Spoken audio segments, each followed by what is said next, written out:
Hi, I'm Sharon Smith, and in this course, you'll learn how to create professional-looking fillable forms in Microsoft Word. You may not realize it, but Microsoft Word is an excellent tool for creating fillable forms with a variety of functionality. The form we're building today will include multiple level dependent dropdowns, where a user selects a location, then selects a filtered dropdown list of departments, and then subsequently sees a filtered dropdown list of managers.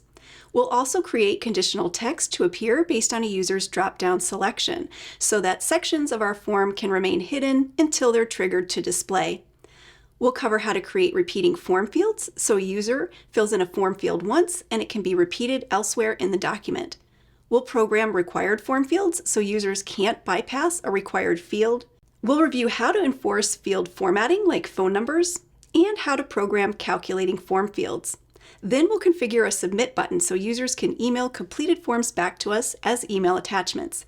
Finally, we'll gather and analyze our form results in Excel.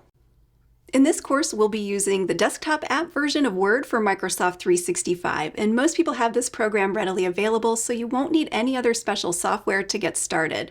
Whether you're creating a form from scratch or improving an existing template, I'll walk you through each step of the process in a logical order, and by the end of the course, you'll have all the skills you need to create comprehensive forms with ease, even if you have zero experience. So let's dive in and create our form together. I really hope you enjoy this course.